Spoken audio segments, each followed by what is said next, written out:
Uh, okay. Hi. So I have been investing since 2009, I believe. Yeah, I started in 2009, but that was at a very nascent stage. I The first thing I did was bought 3 shares from my mother's account, and it was of Reliance. I used to see Reliance at 2300 or 2400, and all of a sudden I saw it at half the price. I said, "Wow, what an opportunity! Let's buy." I went ahead and bought it, and I knew nothing about the markets. I was doing my engineering back then, uh, and and that's when my broker told me, who was also my cousin, that you know uh, the share has actually split, and that's why you've got it at half the price. And I learned my first lesson in the market. After that, I did not invest for quite a long time till 2013. Okay, and in this whole period, I built myself up from ground, uh, and it all started by luck. It started with a dummy stock market event that was conducted in my college, and I won it by fluke. I would not say fluke. I would say it was a, a loophole that worked in my favor. But that's how I started getting interested in the market. Uh, okay, to to have a better recording, we I would request everybody to mute yourself. Pranay, please keep yourself on mute. Yeah. Okay. Thank you for that.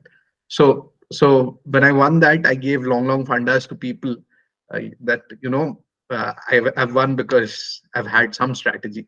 But within a couple of days, I realized it's not so easy, and that's when I started learning about the markets. That's how I got into markets, and from there I went on to register for CFA while doing my engineering. I had no idea how it would go, but it luckily panned out to be a great learning journey for me. And then I went ahead and joined Value Picker, which is the most known firm in India for small cap and mid cap stocks.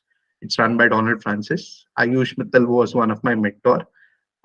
He is the co-founder of Screener.in, and I worked there with them for a year, and then I thought I could do better by doing it myself, and I didn't want a baggage of somebody to ask before I bought a stock. So I never worked as a sell side research analyst. I ended up being a professor for finance, a visiting professor for finance in various B schools, and then went on to become a trainer at Visible Alpha, and then from there, learning and development head. And that's how I got into contact with Shravan and Pranay over a period in time. So that's my background of investing. All this while I was reading, improvising, and improving my investment style. Most that I've learned has been not from formal courses, but from the letters to shareholder by Warren Buffett. And over time, I've learned to Indianize it. Not that the principles change, but the application of the principles change a bit. Okay, there I wouldn't say change a bit. There are flavors in India. India is a very diverse country, and the dialect changes every 20 kilometers, and the language changes every 100 kilometers. So to invest in India, you got to understand India, which is quite diverse, and that's what I have spent most of my time doing. So for the last 10 more than 10 years, I've been managing wealth for my family, or close to 10 years I've been managing wealth for my family. And I started with a very humble sum. Over the years, I've compounded it at 24% CAGR, and it's by God's grace that uh, mm, I have not really been hit by big mistakes. I would say I've been lucky, and I'm thankful that I'm lucky. But nonetheless, I have made my share of mistakes, and I'll be happy to discuss them in this session. Okay. So and so let's start with the induction. So first of all, welcome. I could not get a better picture than this. So that's the best that I can say. Welcome on board. And So you're saying this is a movie production? We're investing into this. I I wish I wish we had a stake in that movie. That movie really did well. But yes, welcome on board. Okay. So my first question to all of you would be, what's your purpose of joining this program? Each of you said something or the other. When I say purpose of joining this program, I mean, let's go beyond the program thing and let me ask you, what is your purpose of learning investing? Uh, do you have a concrete purpose in your head as to why you want to learn investing?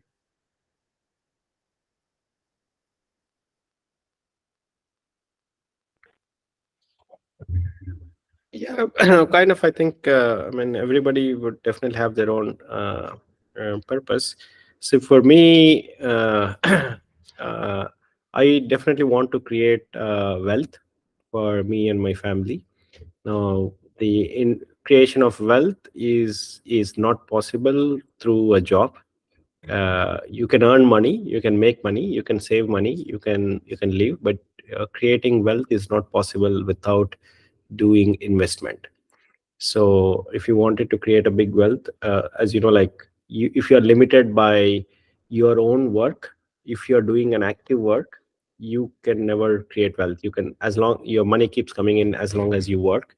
So I feel, if you learn the master of investment, you can leverage your time and you can let your time compound multiple, which is a way to invest, which will multiply your time and it can create wealth. I mean, that's the more, I would say, the end result. But there's also a primary motto for me is to actually learn and become a person who has this ability to understand and judge and make the right things. I mean, because I feel that's a purpose of a human. As a human, we are meant to be something like this. If you, I mean, by nature, humans are always learning, always trying to do something that was not done in the past. I mean, I used to, I don't want to take a lot of time, but I used to give this example of for the purpose for myself when I read some books.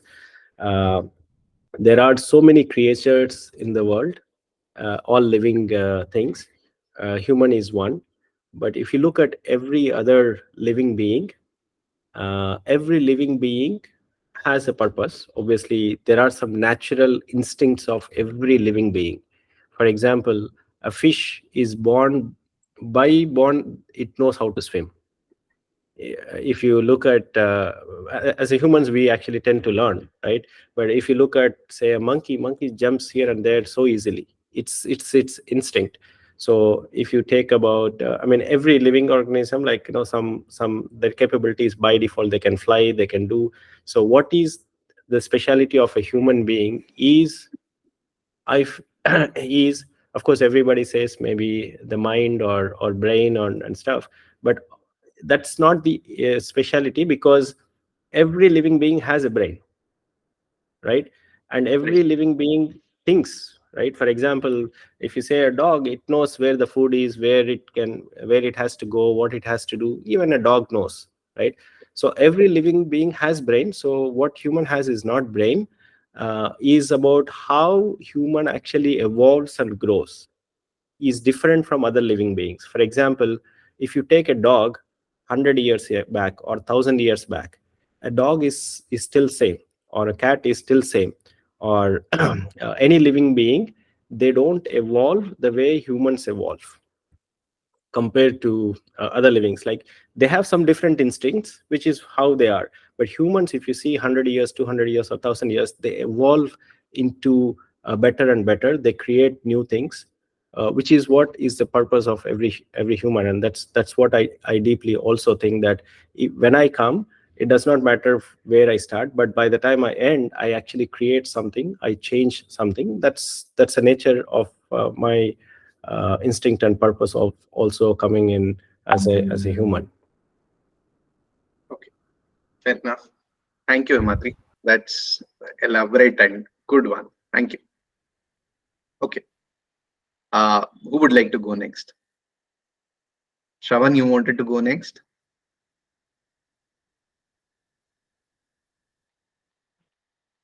No, sure. If Pranay wants to, Okay. uh, We'll have Pranay then. Okay. Pranay? Mm, okay. So the purpose of joining this program is basically uh, investing. I think investing is okay, but protecting our wealth is also one of the factor that we should take care of. And I've been investing, so I want to learn to find those businesses where I can create, where I can find some value in those businesses, and also able to sustain my capital, or and able to generate a compounding return on my capital. So basically, the motto of joining this course is that only.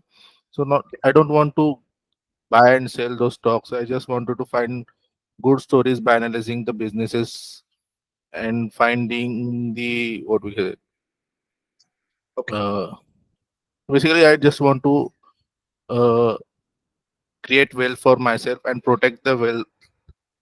That's the motto for me. Okay. Thank you, Pranay. Thank you. Thank you for that. Okay. Shravan, would you like to go on now? yeah. So Shrey, to my like, I would like to keep it short. My simple and straightforward objective is to, or let's say, what inspires me is these multi-bagger stories. Okay, that Okay. somebody bought, of these value investors, well known and Mhm. reputed value, sorry, investors, not value investors, investors, that they bought a certain stock at 20 years ago, and now that is like uh, 1000x, or even 16,000x. So there is this Right. one story of an investor called Vijay Kedia that inspires me. Like off late, it has been inspiring me. That like that he of some Terra sanitary ware, it's some Correct. company that he bought in 2005 or 4, and then like even today he holds it, or maybe 2023 till 2023 was holding it, and it grown, like it multiplied 16,000 times for him.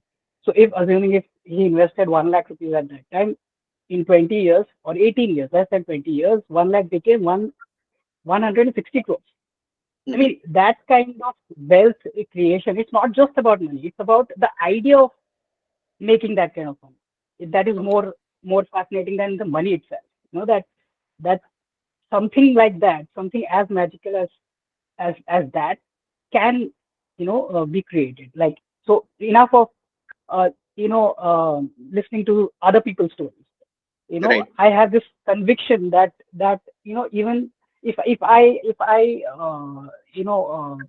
how do I say that, if I give my 100% to this endeavor, even I will have that kind of story on it, and that is Absolutely. what uh, is driving me. I like to, and it's not about making crores, and so I'm not greedy in that sense, but the idea of making that kind of money, that you invested and that you had conviction, and then it's not like you invested and then you forgot about that, and then you like didn't care what happens to that money, and then suddenly after 20 years you're looking at, okay, yeah, you see, okay, no, in these 18 years, I'm sure the guy must have tracked like that stock like anything. Like for every single, like all the quarters, he must have like been very. So he must have a persistent. Uh, uh, he must Conviction.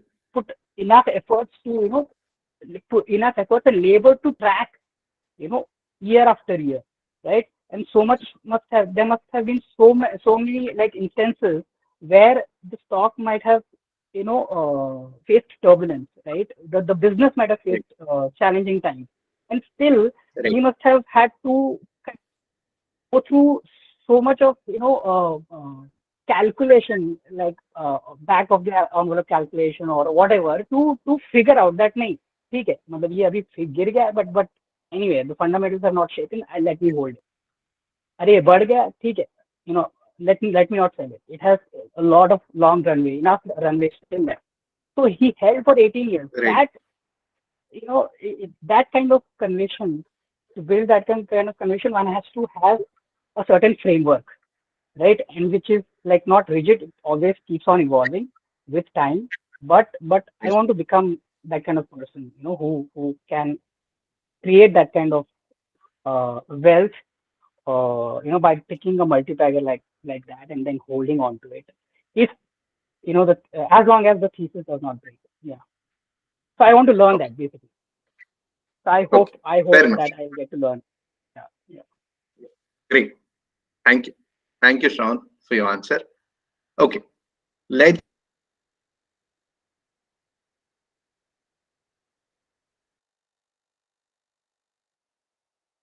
Shrey, Shrey, you I'm got sorry. muted.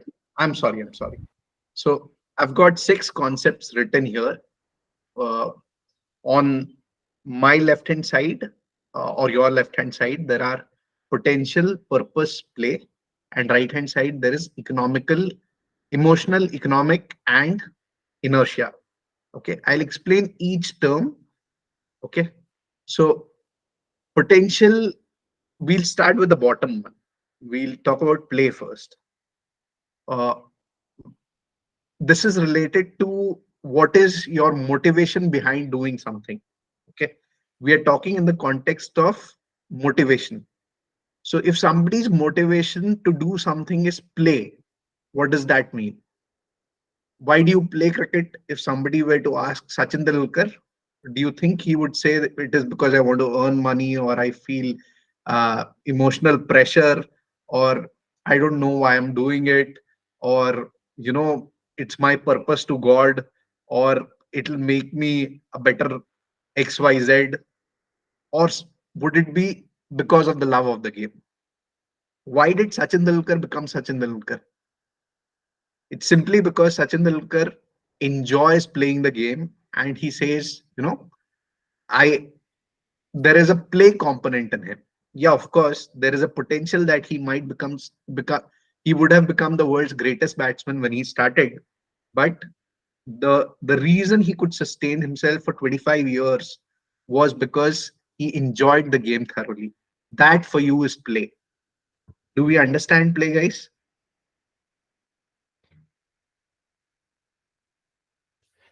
Yeah. Okay. So you're saying here the play and purpose and potential will play a major role than emotional and economic and inertia. Hang on. We'll come to that. Let's not jump the gun. We'll go slowly, steadily. Okay. So, did we understand play? We understood the meaning of play, right? Play is doing something for the sake of it, not for a benefit, not for profit, just because you enjoy doing it. Sachin enjoys batting, so he bats. Even today, at the age of 50, he's batting, and he's batting effortlessly. Not for Indian Naturally. team, but for other It's five senior teams, o'clock. right? Right. So Okay. play is like more of doing it, right? Doing it because you like it or Yeah, it's your natural absolutely. instinct. Yeah. Absolutely. You enjoy doing it. You just do it because you enjoy doing it. You ask a dancer who enjoys dancing, you would have come across people who dance and they forget everything. They dance because they enjoy dancing. Okay? That's play for you. The second is purpose. Okay. So purpose is you do something because you want to achieve something. Okay? Because you think it is your purpose. If you ask people who are into animal welfare, why are you into animal welfare, they'll say, I connect to animals and I feel it is my purpose to be in animal welfare. Or somebody who helps needy people, why are you into this? People, m- many, quite a lot of people would say, because I feel it's my life's purpose. Exactly how Himadri spoke about purpose. And play is something similar to what Shravan spoke about play. He said, I'm not doing it for the money. I'm doing it because I enjoy the game. I enjoy the game. I enjoy it. If I give my 100%, I will also be able to do it, right? Okay. Did we understand this? Yes, no, maybe you can type in the chat box or Yes, you can yes. just unmute and say, okay. Potential is you do something because you you think doing something today will help you do something better tomorrow. Okay. So s- when Pranay said, I want to learn investing to be able to become a better investor, to be able to become a more refined investor. Okay. That's my purpose of joining the program. So his core purpose is potential. If I do X, it will lead me to Y. Okay. Then comes on the other side, we have inertia. Have you come across people when you ask them, why are you doing something? They'll say, I don't know, I'm just doing it. Have you come across such people? Yes, no, maybe. You can Yeah, use the yeah, chat, unmute, and say, yes, right? And we all tend to be that person at some point in time for something or the other. Okay. We go on. Inertia is a concept from physics, inertia of direction, inertia of motion, and there's inertia of mass, I believe. Yeah. Right. Uh, so inertia is nothing but the willingness to be where you are, to do what you're doing. Okay. So you ask a lot of people in corporate jobs, why are you working? After a point in time, they'll say, I don't know, I've been doing this, so I think I should be doing this. Everybody is doing, so I'm doing. They won't have a clear answer. Okay. Then comes economic pressure. Economic pressure is nothing but, if I do this, that will be the benefit. And if I don't do this, this could be the loss. A lot of people in their jobs tend to fear getting fired. That is simply because if they get fired, they will have their monthly cash flow gone. And if their monthly cash flow is gone, they'll not be able to pay their bills and they will not be able to pay their EMIs. That puts immense economic amount of economic pressure, especially when you have a family. And that makes even the most amazing people become real puppets in places like corporates. Then there is emotional pressure. क्या यार तू मेरे लिए इतना नहीं करेगा? You won't do this much for me. You see this in your house, you see this in your workplace, you see this everywhere. So तौबा तेरा जलवा तौबा तेरा प्यार तेरा emotional अत्याचार. So emotional pressure is another such motivation for which you would do. When your friend says, what man, you won't buy uh, from me, you should buy from me, I've opened this business. What, you should come to my restaurant, I've opened this restaurant. You might not like the food, but because you know that person, because you are his friend, you would buy from him, you would go to his restaurant, you would eat, and you would not be happy about it, but you would do it. Okay. So these are six different kind of motivations, and together they form a concept called total motivation, which comes from a book called uh, Trying to Perform. It's written by a couple of authors who took a session for us at Visible Alpha, and it was a very good concept, which I thought will help all of us in understanding motivation. And motivation, now you might be thinking, we are in an investing class, and why is they talking about motivation? Because everything, my friend, in this world boils down to your intention and motivation. If your motivation is not right to do something, no matter how good you are, you will not go anywhere. You have to have the right motivation. Okay. So on the positive side, as per the research, I'll not go into the details. Play is the best motivation. You do something because you enjoy doing it. You don't care about good, bad result, profit, loss, nothing. Then comes purpose, then comes potential, then comes emotional pressure on the negative side, then comes economic pressure, and finally, the worst is inertia. So evaluate yourself. What are you having more of positive motivation when you're doing something or more of negative motivation? What kind of motivation are you having? You should be very honest and clear with yourself. Okay. So you all told me your purpose of joining this program or learning investing. Now, I would leave it to you to evaluate for yourself where you fall under the motivation spectrum. And we'll discuss this in the improvisation session next week. Okay. That's food for thought for you. Okay. We'll go on to the next. Uh, yeah. Anybody wants to say anything? Okay. No. Okay. The next thing we're talking about is goals. Having goals, which is really important. A goal is an objective that you wish to accomplish in a specific time frame with hard work and determination. This gyan you get everywhere. Okay. And we have all types of goals. And these are some different types of goals that are there. With your investment corpus, you would have certain goals that you would want to fulfill, right? What are your goals for investing? You can think about it. You need not answer here, but you will have goals for investing, and it is really important to have goals in investing. Okay. And and your goals have to be, now when you have goals, you also need to be able to visualize goals.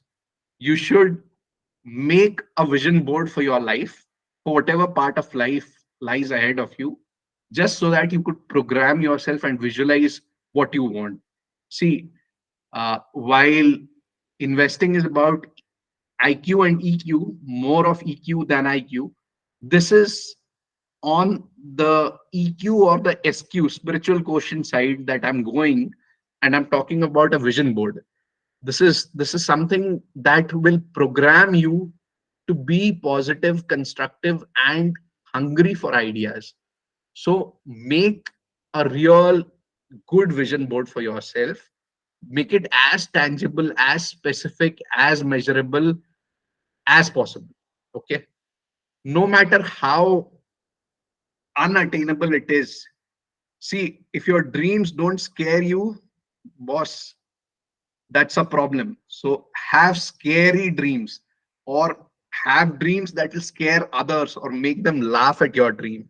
That's not uh, that's not demeaning to your dream. That's actually something that you would like to shoot for. You should always shoot for something higher. Okay.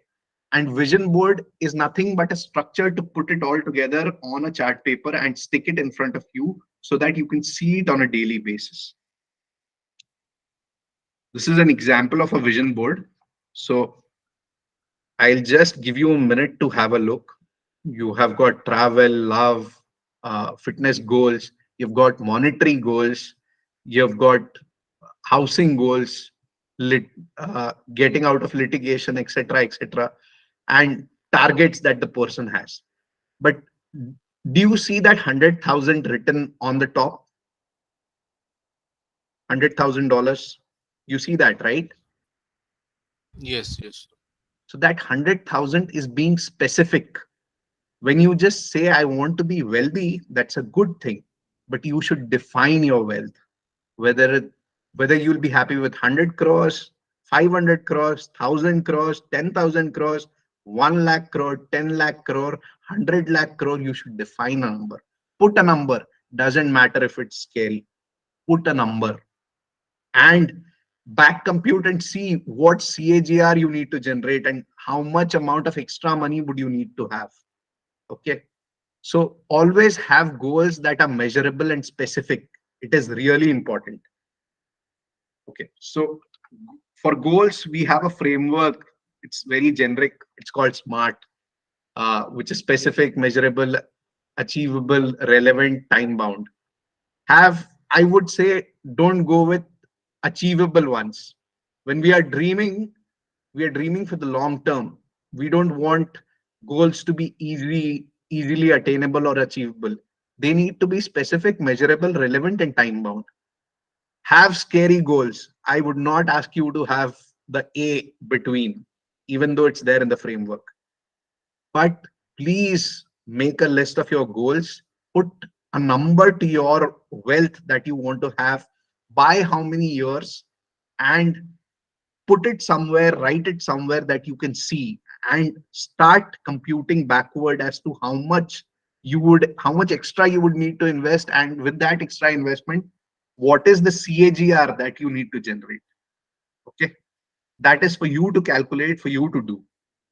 Why I am saying goals are important: you need to have real visualization to be able to do well as an investor. When you just say that, I want to be wealthy or I want to earn good returns, if your only goal in investing is to earn better returns, that's no goal.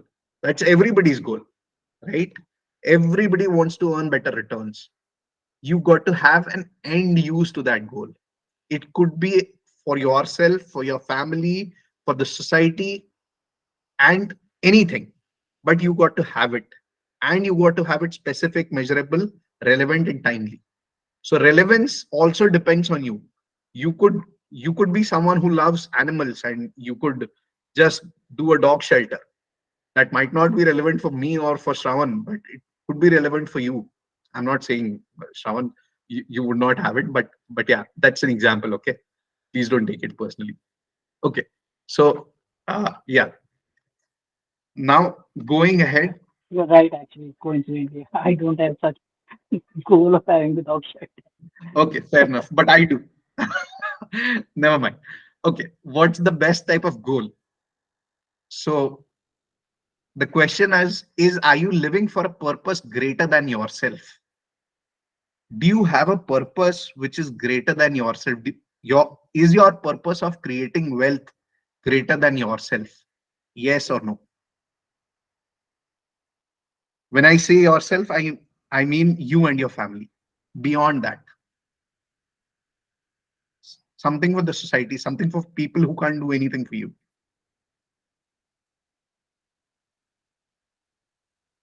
Mm, honestly, right now, no, but I think I I don't know Okay, thank you for being honest, Rahul. I appreciate. because right now, You don't so have to I explain know to where me you're first. coming from.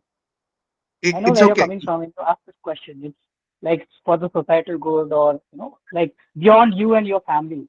If you Right. want to touch other people's life, is what you're coming at, right? But Correct. uh, Correct. yeah, spontaneously, that's not the thought that is coming to my mind. That's why I said. Okay. No problem. I appreciate your honesty. What about the rest of you? What do you think? Even remotely, is there a thought that you want to do something for beyond yourself? Still not, but after few years, we can give whatever we have Yeah, learned, give back to the society. Okay. I'm not asking you to give back to the Yeah, society yeah. right now. It's, not after some years, the experience or whatever we have created Okay. for in next 10 to 20 years, so we can Okay. give back to the society some part of it. Okay. Pranay, let me make myself clear. I'm not asking you whether you will give today or not. Yeah, I'm asking whether you have a purpose to give 50 years from now or not. yeah, yeah. I have. You have. Yeah. Okay. Fair. Thank you, Pranay. Okay. Himadri, what do Yeah, you think? yeah, definitely. This is, as you said, like purpose is definitely greater than an individual. I mean, everybody will have different perspective as life goes on, but I think as a long-term goal, I would also see as it gets closer to once you achieve certain immediate goals, your long-term goal is to live or to do more towards not just within your family, but to kind of extended family and society and things. What is the impact that can be created? It can be monetary, it can be learnings, it can be many things. But definitely the purpose is to, as a human, purpose is to go and uh, have greater than an individual self. Thank you. Thank you. Thank you for sharing that. Okay. So here is a quote from Robin Sharma's book. which says Edison, Einstein, Mandela, Mother Teresa, Shakespeare, Tolstoy, Jobs, Steve Jobs, Elon Musk, ordinary people awakened via an extraordinary purpose. Okay. So if there's no restriction saying that you need to have a goal beyond of for for beyond yourself or beyond your family, you you're very likely to be very happy, make money by having a goal limited to yourself and your family. Okay. But if you want to be really, if you want to create real wealth, which is huge wealth will get attracted to you from a universal angle. If I were to speak, assuming that we believe in something sort of a secret, it will get attracted to you only when you have a larger purpose. So if your goal is to be rich, don't need to think about this. But if your goal is to be filthy rich, this dimension might be needed. This is just one perspective that I wanted to give before I start. Yes, Ravin, you wanted to say something? No, no, I get. Okay. I agree. Okay. Okay. I hope and my only wish and request to all of you would be, uh, do something for the society, anything that you can in your own way. Maybe not today, maybe 50 years from now, but give it back to the society, to the environment. I don't believe in giving back to the society. I would rather give back to the environment. So I'm more into animal welfare and developing greenery and stuff like that. Okay. So you might have a different purpose, but follow whatever your heart says and do something of that sort. Have it in your vision board. It'll help you. Okay. Okay. So now coming to the program. Thank you for listening to everything. I hope it helped you. Any questions still here, guys? No, sure. Okay. So the part written in black was already there on the pamphlet that you went through. Okay. The part written in green is what is an addition. If you're passionate about investing and keep working and bringing up good ideas or improvisations to the approach, I'll be happy to extend the benefit of summary calls from 4 months to lifetime. Shravan, Pranay, you have been you can vouch for Yeah. this. We talk once in a while, at least Pranay, so we get to talk once a month. Shravan, we get to talk once a quarter at least. So if you have ideas, if you need not be stock ideas, anything, a thought, if you can have a good conversation, the fourth benefit will extend to lifetime. That's the program layout that I wanted to add on to. And now coming to mindsets and just a minute. Yeah, mindsets and attributes required to become a long-term investor. Sorry, let me correct it right away. Yeah. Okay. Okay. So we'll discuss on the mindsets and attributes required to become a long-term investor. What do you think would be the most important attribute or mindset to become a long-term investor? Patience. Okay, patience. You can list others also, not the most important one. Other than patience, anything else you want to add? Go on. Strategy. Okay, strategy. Anything else anybody wants to add? uh, I think mindset and attributes. Yeah, mindset should be strategy. Obviously, knowledge also I important. Akshay, I heard. Sorry, Yeah, sorry. Yeah, go on, Himadri. yeah, you have heard. Go on, Sean. No, no, let Himadri continue with Yeah, Okay, yeah. I just said one is strategy along with patience. Also, I agree. Patience is one thing. Strategy is one thing, and knowledge to be a long-term investor. the right areas where you need to put in. That's part of also what I think. Okay. Thank you, Madri. Yes, Sean. I read it just a few days ago from an article that you only shared, and I Okay. yeah, so there are three attributes: long-term Okay. vision, and continuous learning and adaptability.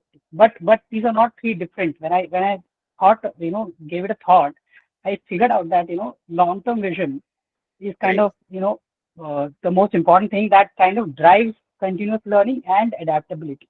Like continuous learning and adaptability, sorry, go hand in hand. You can't have one without the other, and both of these kind of are driven. You can only be constantly learning and adaptable if you Mhm. have a long-term vision. You know, that is Okay. kind of engine that drives these two. So these Absolutely. three, you call it three or one, whatever. That's what Okay. I think is the attribute. Okay. Thank you. Thank you for that. So long-term vision, uh,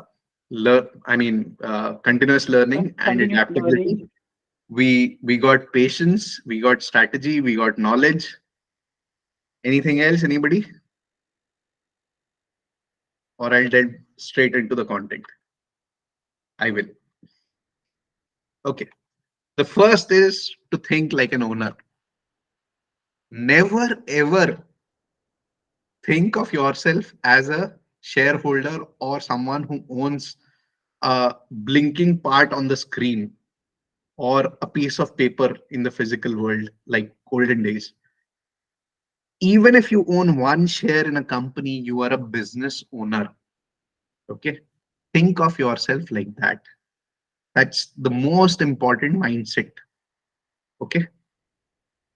An owner's perspective tends to give you an approach to look at the business in a way that a business owner would look at, not somebody who's flipping stocks. Okay. That's straightforward.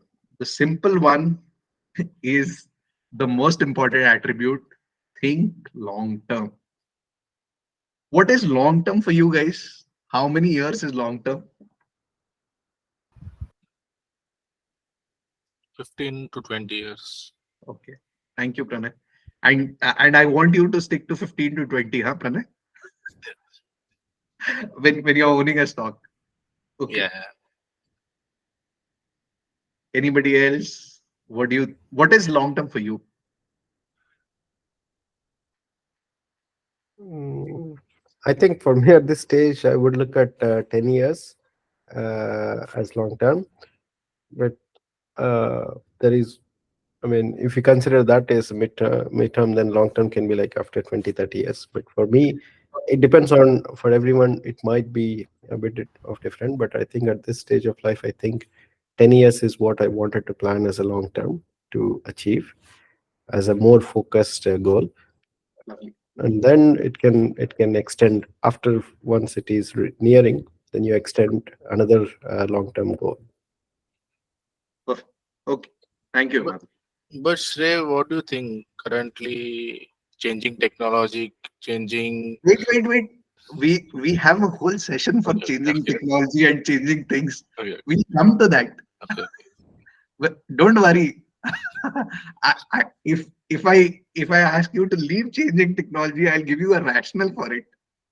I mean, I'm not saying I'll ask you to leave, but we'll assess the impact of it. Okay. We'll, Yeah, we'll talk about how to think about it. yeah, Okay. sure. Himadri and I have spoken recently on changing technology stuff. So Himadri remembers it from our just recent discussions, right?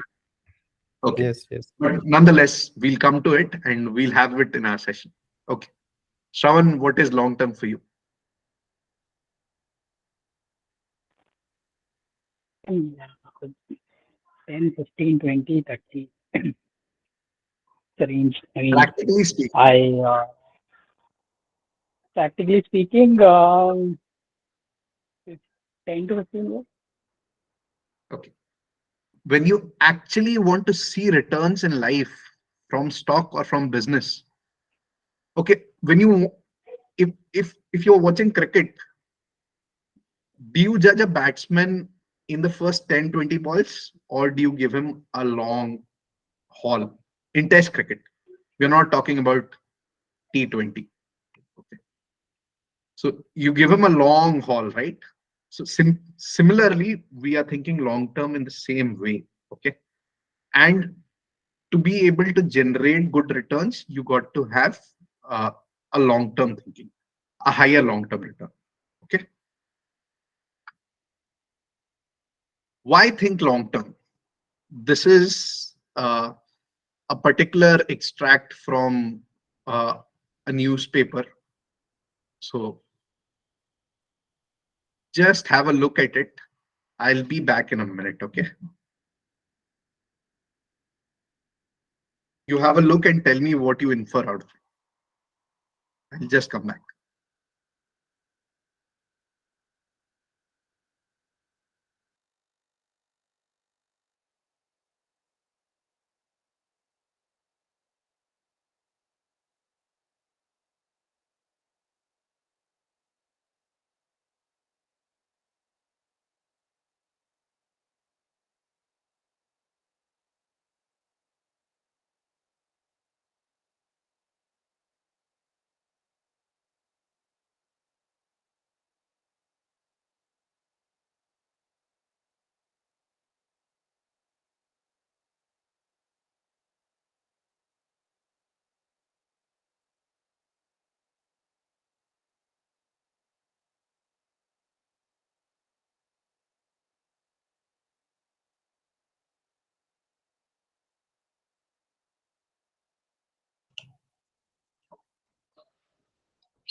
Hi guys. So what's your inference?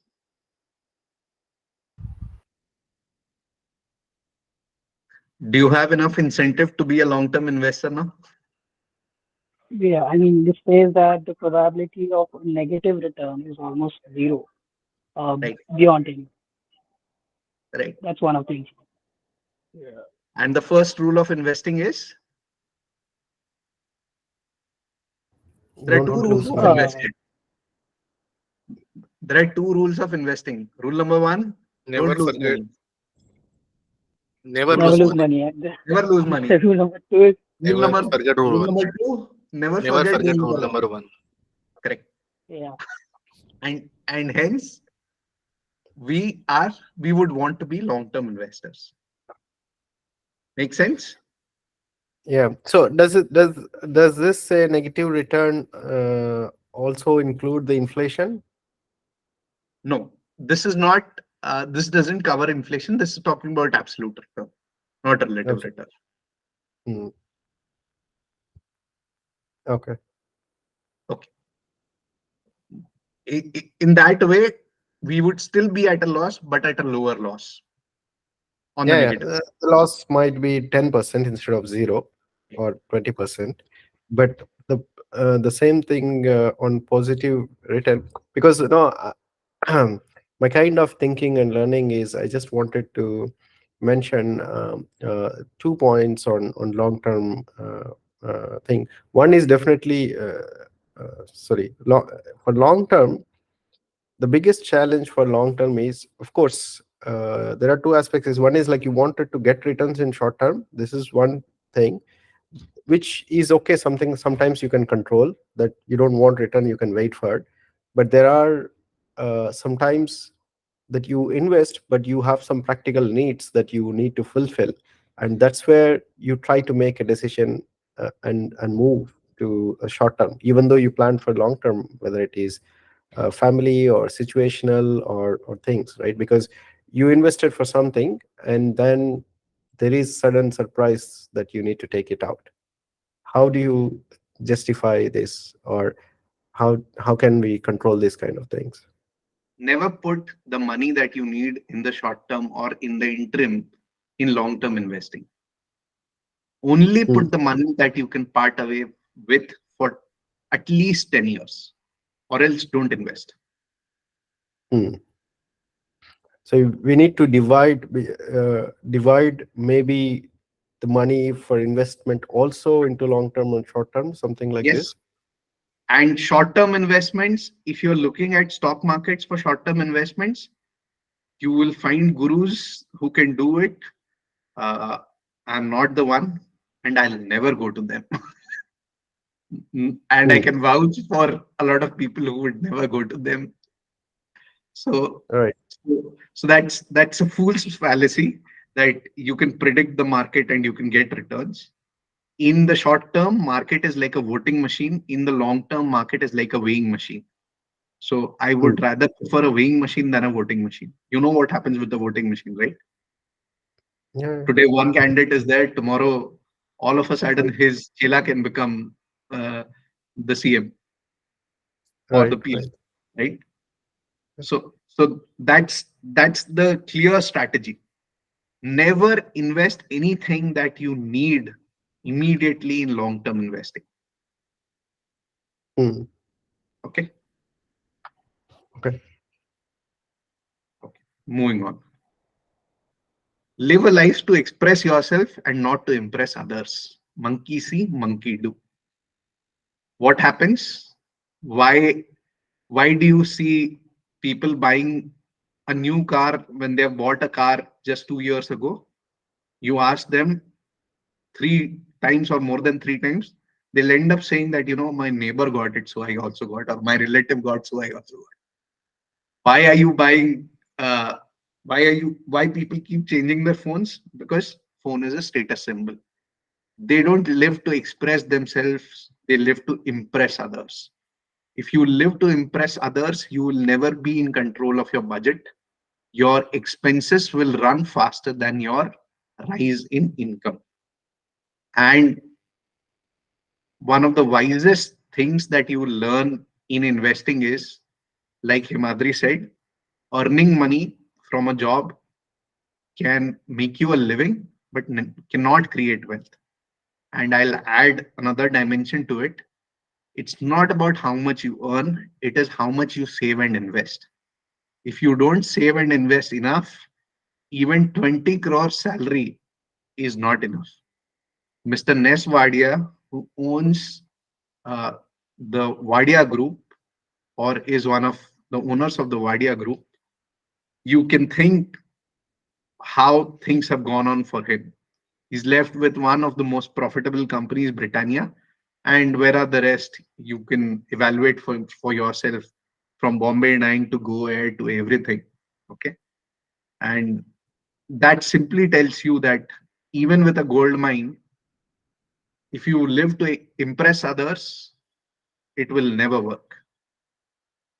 Okay. So that's another mindset or attitude that you need to inculcate. Live to express yourself. That's most important.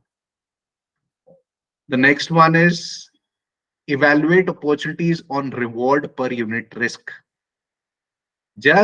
Whenever somebody comes and tells me, no, that 2 महीना paisa double, you know what I do next? Any guesses? I'll snatch the glass also from him if he's sitting in my house, and I will show him the door. I will not listen to him any further. Or if I have to be polite, I'll keep quiet and shut my ears. I will not listen to any conversation after that, because that's not possible return.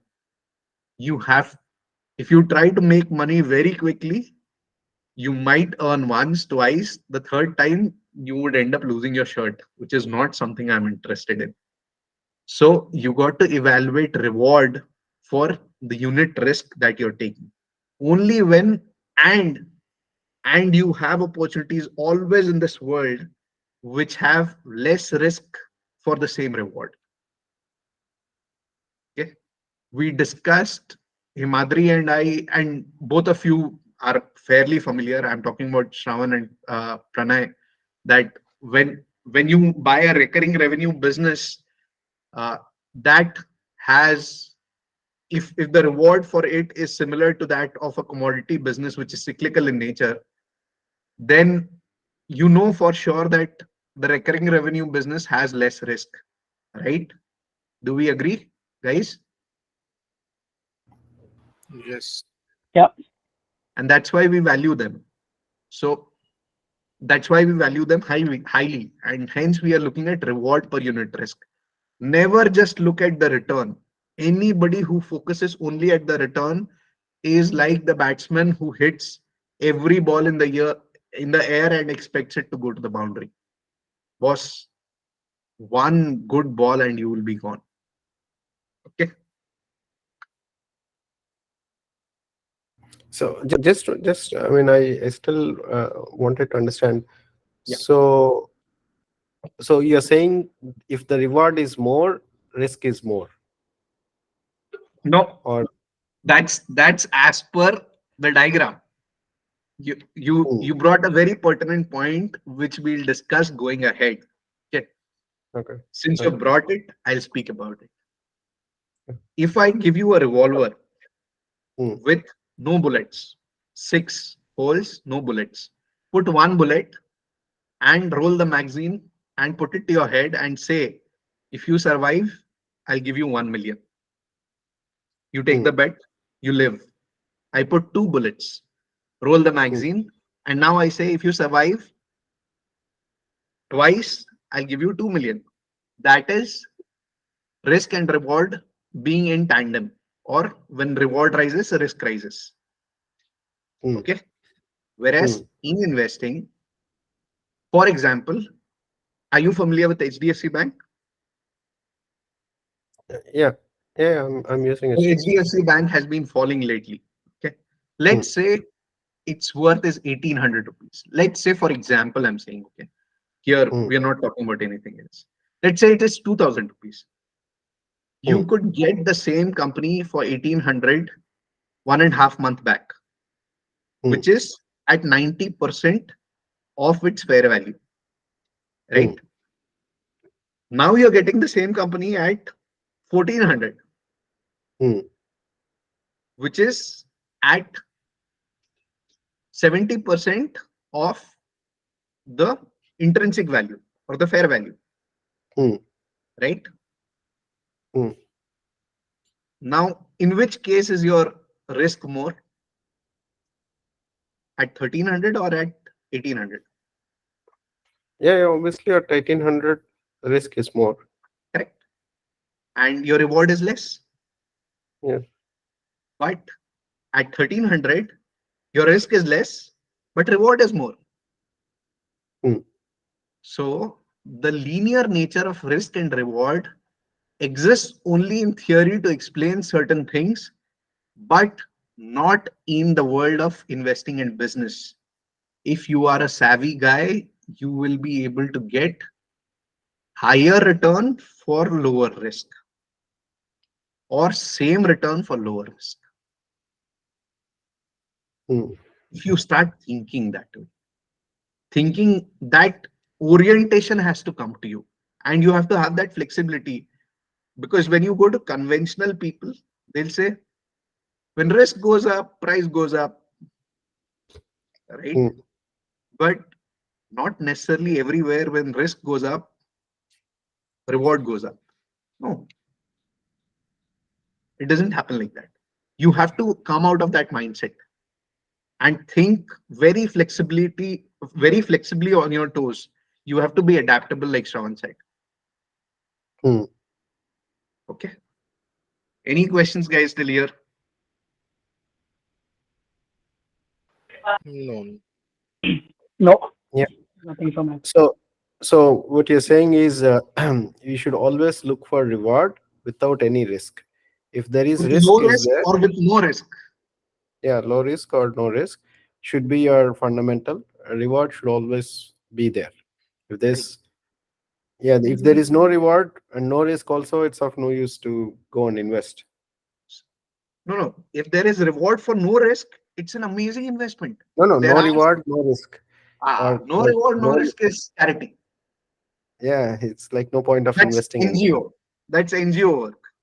Actual NGO work, not the NGO work that happens in India.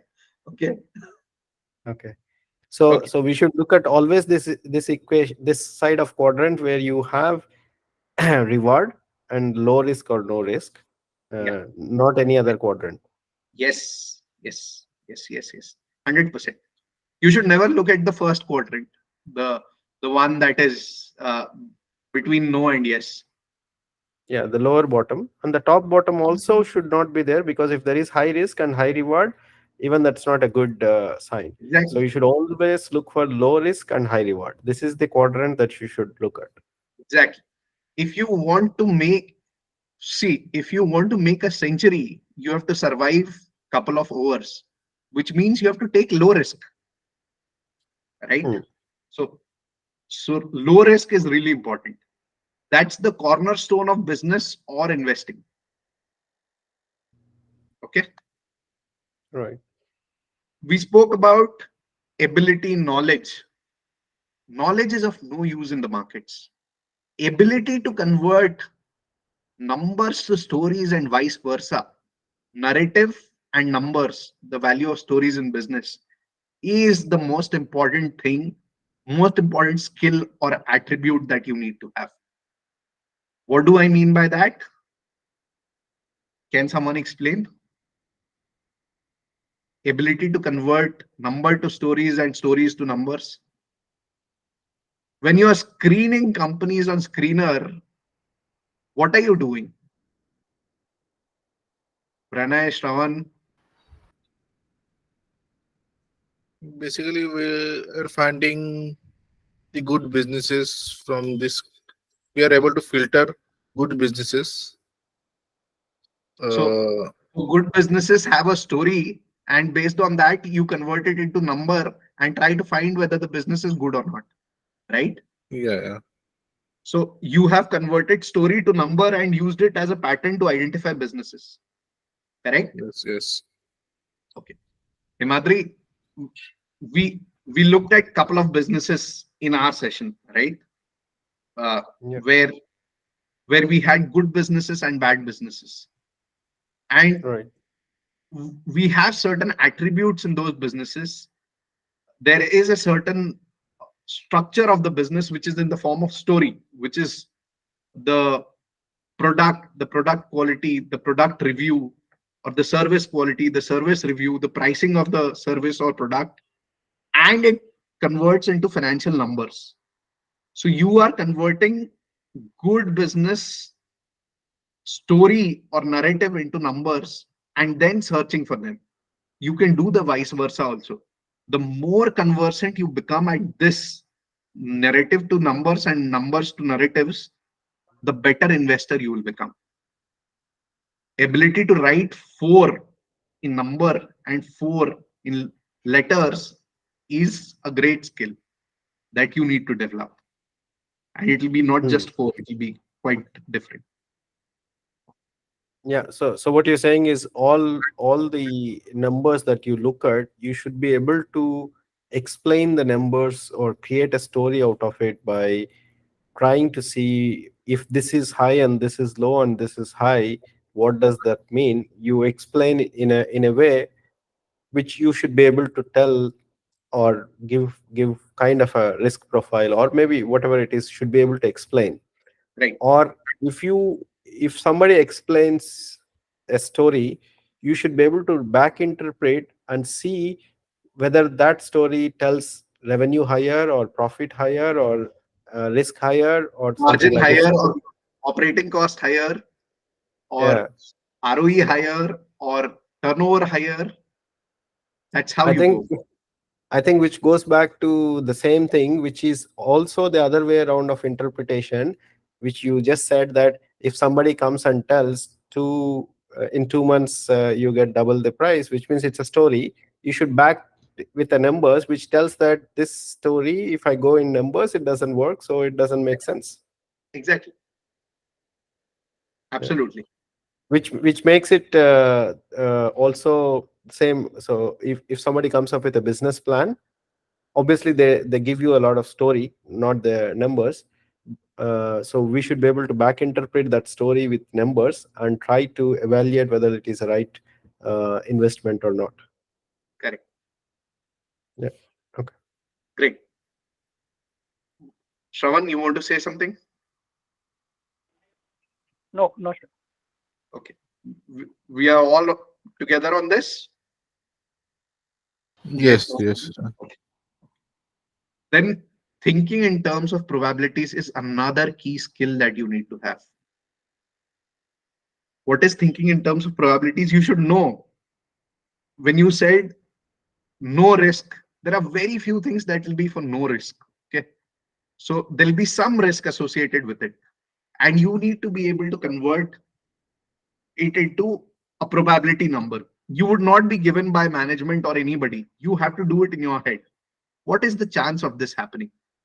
Is it near certain? It won't be certain, but it can be near certain. So wherever you see probability converting into certainty or near certainty, that's where risk is low. Okay. Risk, okay. These financial analysts and financial world professors have given gyan and told people that, standard deviation is risk. Standard deviation in past return is risk. That's how they define risk. Okay. So basically, they are trying to say volatility, the price going up, down is risk. Boss, price going down is opportunity, right? And price going up is also opportunity. So my point is, if you have bought something and the price falls down, that is risk. Okay. And if you have bought something for 10 years, so within 10 years, if it goes down, that's the real risk. Not if it goes down from 1 day to 2 days. So if a company is priced is at a stock price of 100 rupees and you see a lot of potential in the business, you've bought it, it has gone down to 50 rupees. You still think the business has a lot of potential, but your holding period is 10 years. You have evaluated, re-evaluated, and figured out no, the business is real good. And in 10 years, the price of the business or the price of the stock should be 1,000 rupees.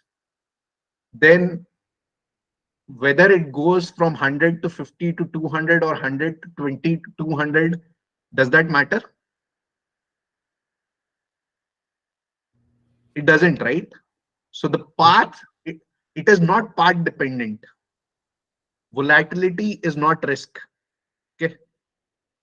And you got to think of everything in terms of probabilities in investing and business.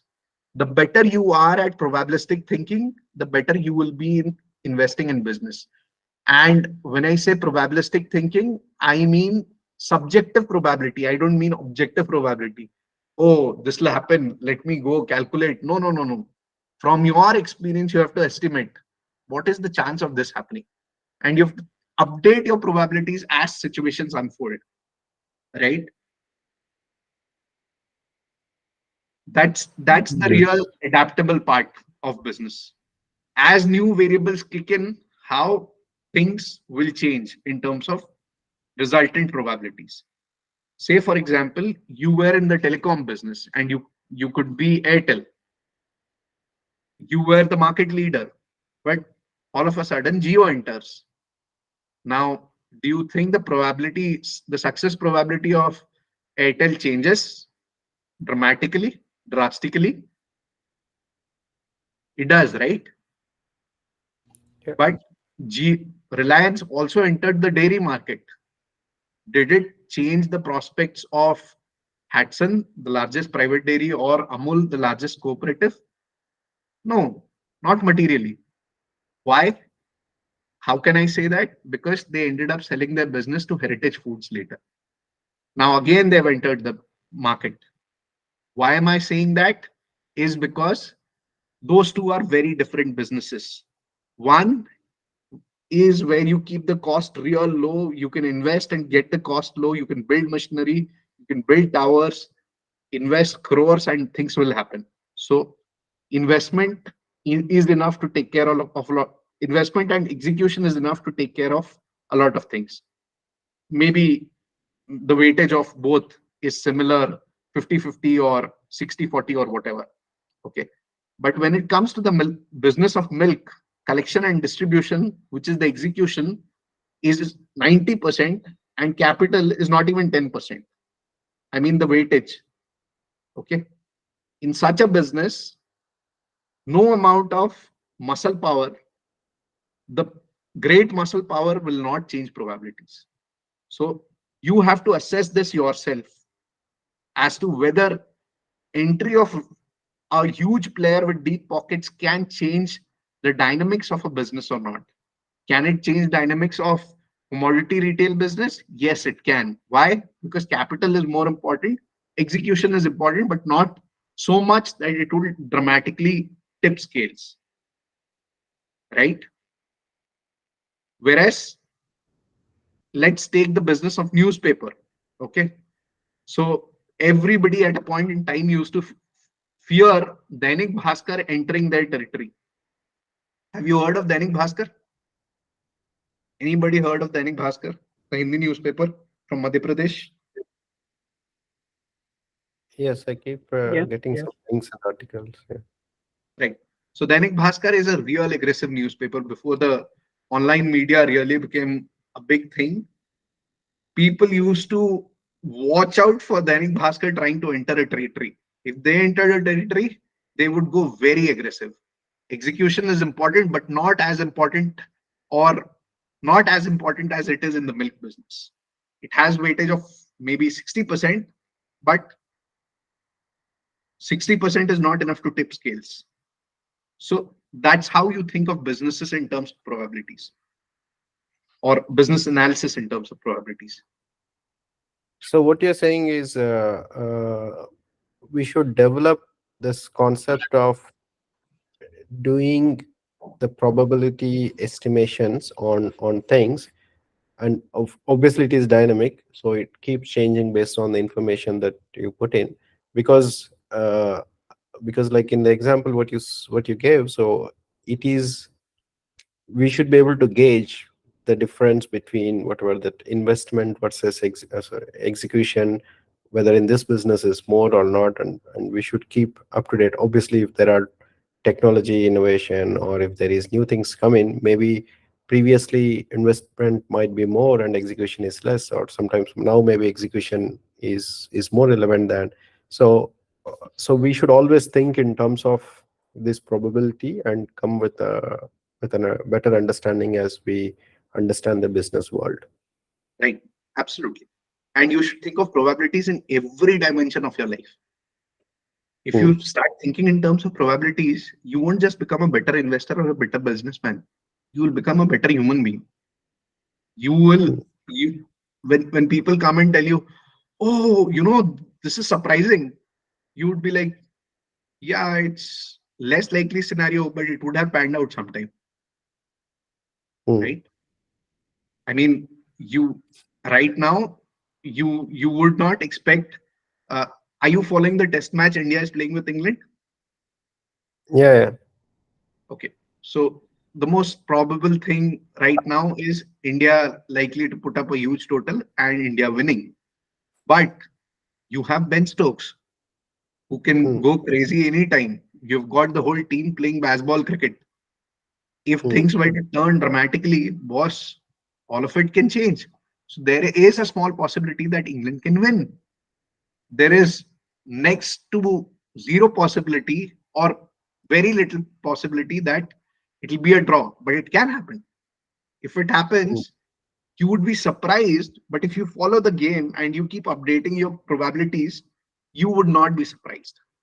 So you have to keep updating your probabilities, not just say that, oh, my favorite batsman is batting, so it'll never happen. This is my team that I'm supporting, so it'll never happen. Not like that. If you're emotionally involved, don't do a probability analysis. Don't bet on it. Don't do a business thing or investing thing on it. You should be Hmm. emotionally detached with your investment and business. Hmm. Okay. Yeah. So what you're saying, if you are emotionally involved, even if it is not investment, you will not do a right probability. Exactly. You would need a third person. That's where a consulting house can really help you, give you an independent perspective. Now, most MSMEs or small investors or small business owners tend to think, you know, okay, I can't hire ENY and base, I mean, the Deloittes of the world, but why should I go for anyone? I'm a good thinker, I'll do it myself. No doubt you are a better thinker. But when it comes to something that you're emotionally involved, even a dumb thinker who is detached can give you better uh, perspective than you who's intelligent but emotionally involved. Mhm. That's why a third perspective is necessary. Okay, Right. moving on. Always do your groundwork well when you're investing. We'll discuss this, we'll learn this as we go on. The whole course is about this, so I'll not stretch this one. And if you want to have real high rewards, do you know this movie 21? Anybody who hasn't watched this movie, you should go watch 21. Okay, it'll tell you, it's about card counting. Okay, and you should watch it. It's fun. It's a probably 1.5 2 hour movie. It's worth it. Do watch it. The idea of card counting is to keep betting low bets and to bet high only when the count is high, and when the count is high the probability is in your favor, and betting high when the probability is high makes more sense. So when odds are in your favor or they are near certain or are very probable, you should bet heavily. You should not bet 1 2 3% of your portfolio, but you should go ahead and bet 15 20 25% of your portfolio, and sometimes even beyond that. Okay, but be very careful that you have done your risk assessment properly before you go ahead and bet disproportionately. This is this is a caveat or an attitude that comes later. This is a return thing. We got to do risk part first. Return comes very late. Okay, moving on. Always have a margin of safety when you're investing. If something is worth 2000, don't invest at 1800. At least have 25% to 30% margin of safety.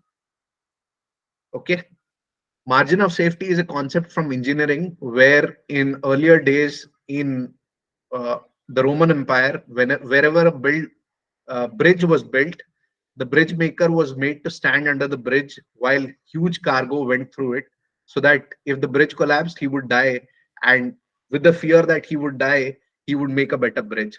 Okay, so that's an incentive structure. But the margin of safety part is whenever you ask someone who's a structural engineer who's involved in bridge making or even making foundation of buildings, if they are to support an actual load of 1,000 kgs, they'll build something which can support a load of 1,500 kgs. Okay, that is so that an extra margin of safety is there, and if at all something as heavy as that crosses, the bridge would not fall apart.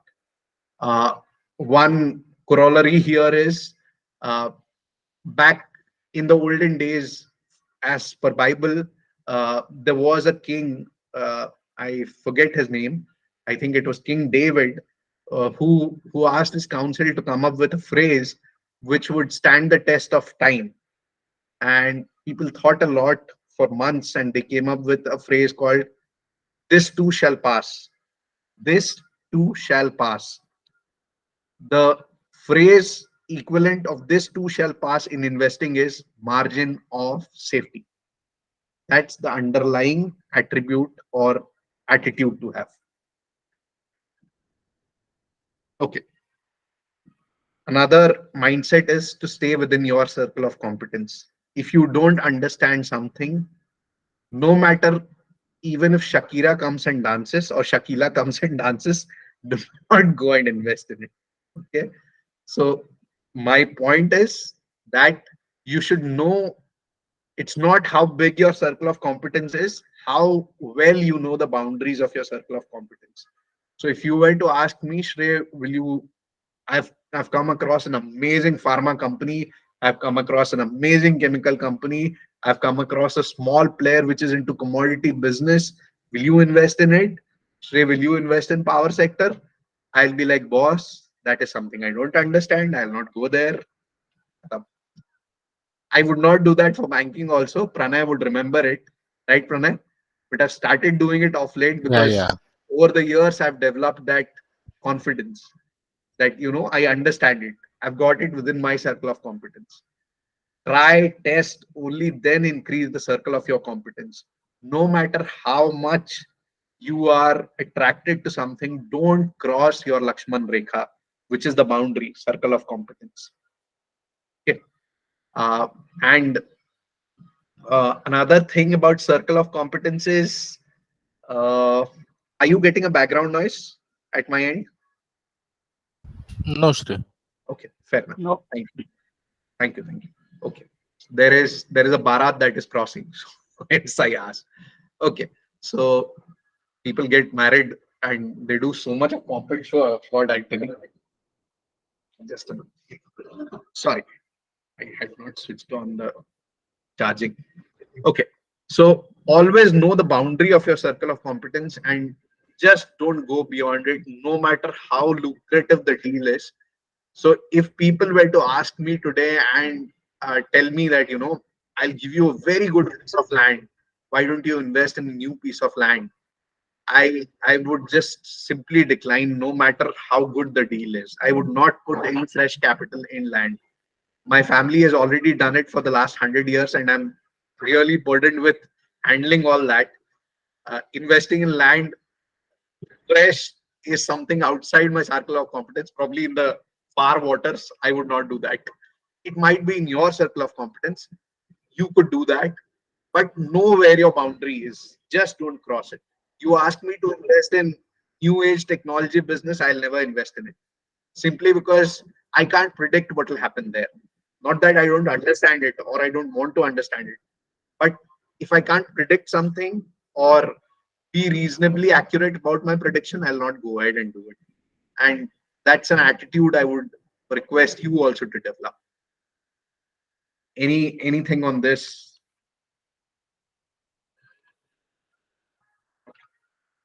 Moving on, be patient. That's really important. And patience pays. Long term investing in itself is about patience. Being patient is really important. One ability in terms of skill that you need to have. Okay, Shravan, you are dropped off. The previous slide is being patient. Okay, cat waiting for the mouse. Okay, another skill that you need to have is ability to identify leverage points in an industry value chain. Okay, so the first industry value chain is of textile, where clothes are being made, and they are first the raw material is made, then the yarn is made, then the cloth is made, then it is transported, and then it is retailed. Okay, in the food value chain, you grow the food or get the food, then it is processed, then it is distributed, then it is retailed, and then it is consumed via restaurants or by consumers or by uh, business institutions. So these are two different industry value chains. In every industry value chain, always know that there is at least one point or more than one point where the return on investment equation is different from the rest. It is higher. Every value chain has at least one point, and some have more than one point, where the, the risk reward and the ROI is better. Do you agree with this point? Take a minute, think about it, and tell me whether you agree, and if you could come up with an example and tell me. I'll just be back in a minute. You think about it. And if you want to take a break for a minute or two and please come back. In the meantime, do think. Okay.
Hello.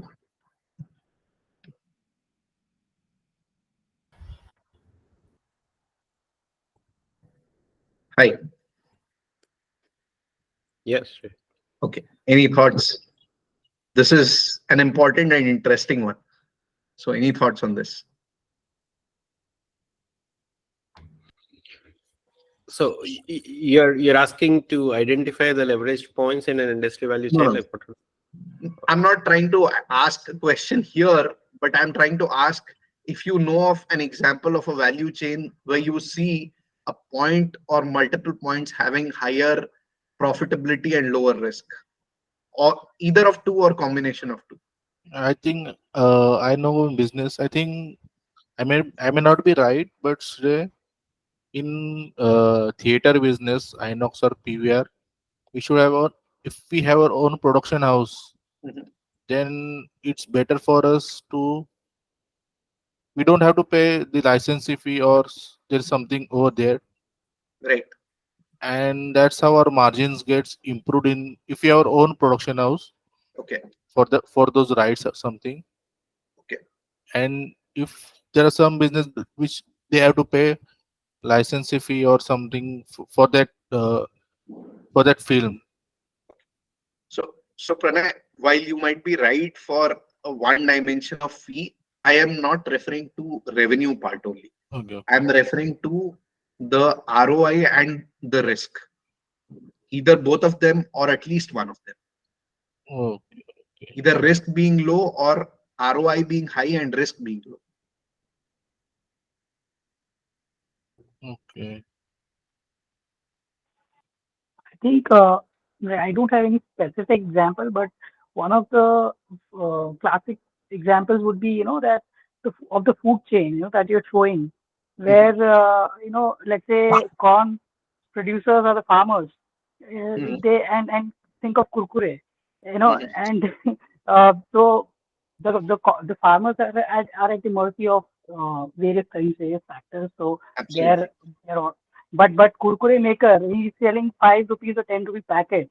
Right. Even if the cost of raw material kind of increases, he can Right. always pass on that, like uh, you know half like 1 rupee or 2 rupee Right. increase, and then still maintain his margin. Uh, Right.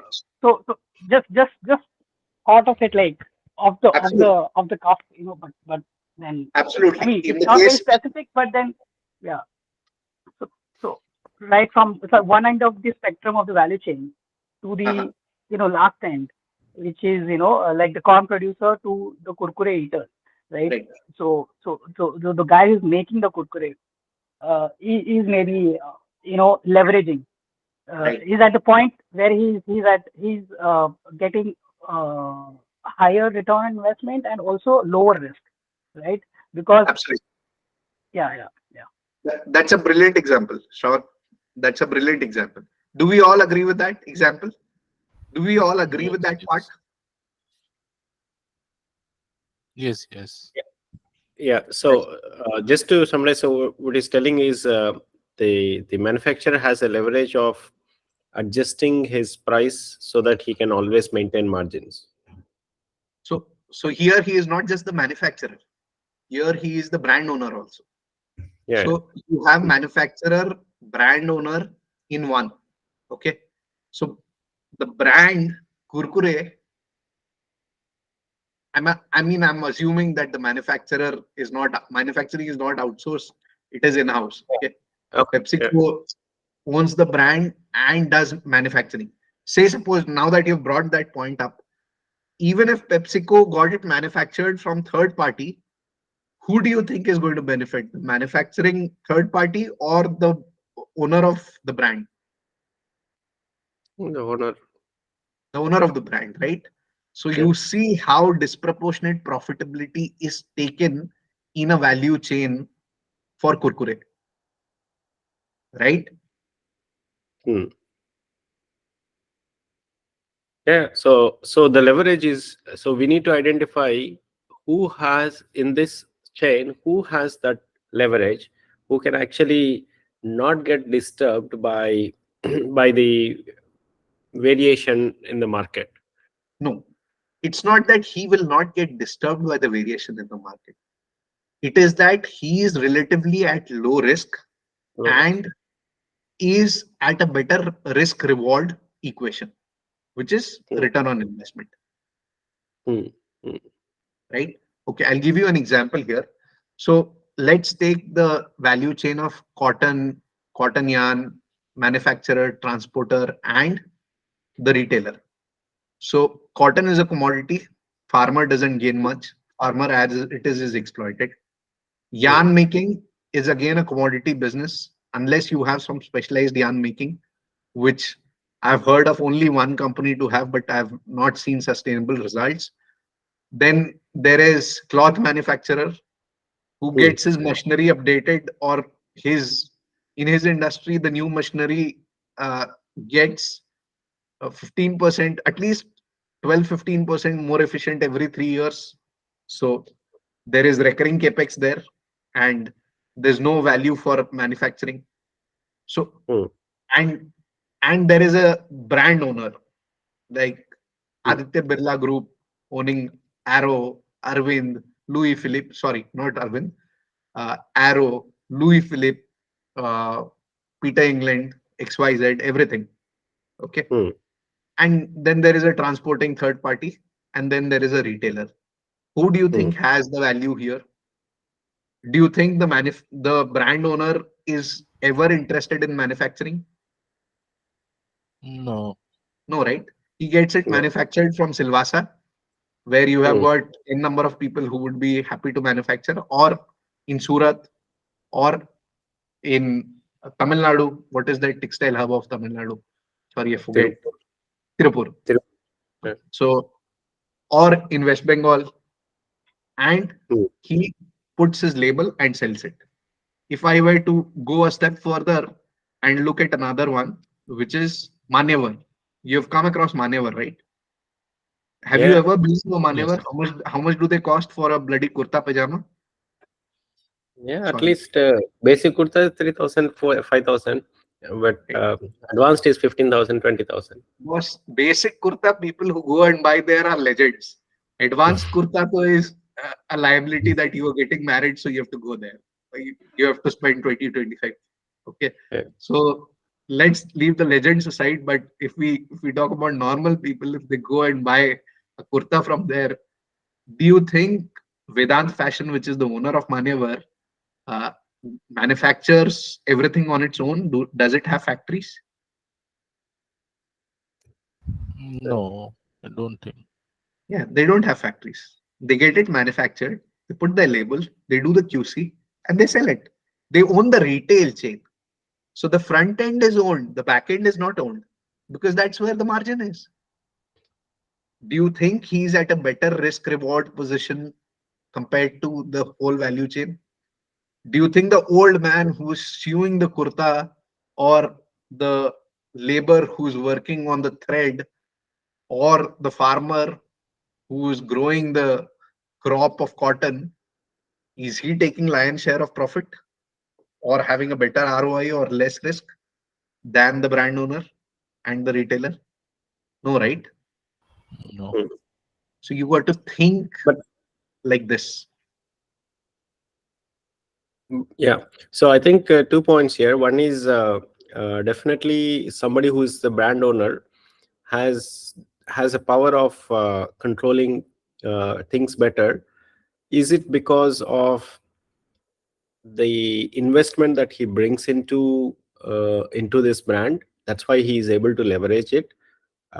Whereas other people, they are primarily dependent on their skill more than the investment itself, right?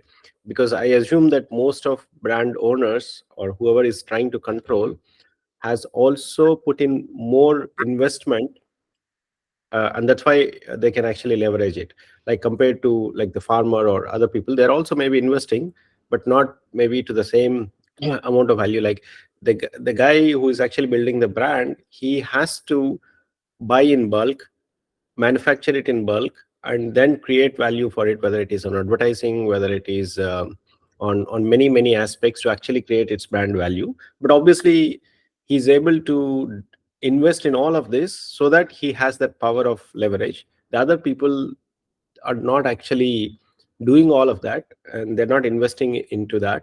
They're only investing based on their primary skill, and they're investing only what is required, like maybe 10-20% of investment and 80% of skill.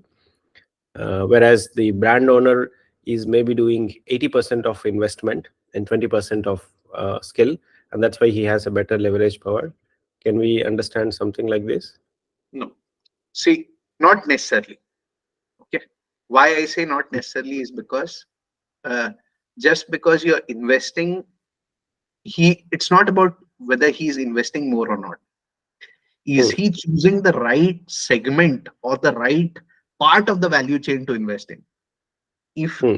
see, uh, in clothing, it is more costly to is establish a manufacturing facility than a branding facility of a similar Hmm. scale, right?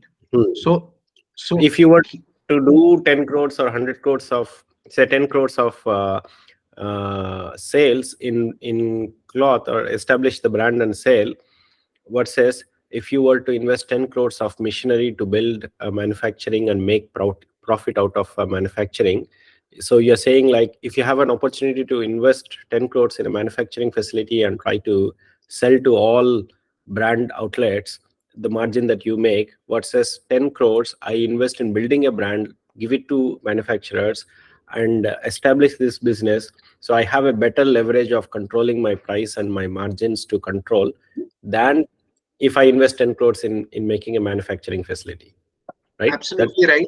Absolutely right. Just one correction. It's not margin, it is return on investment.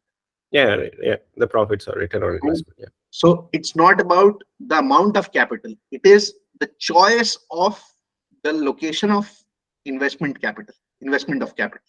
So Hmm. you have to be able to pinpoint where the value is.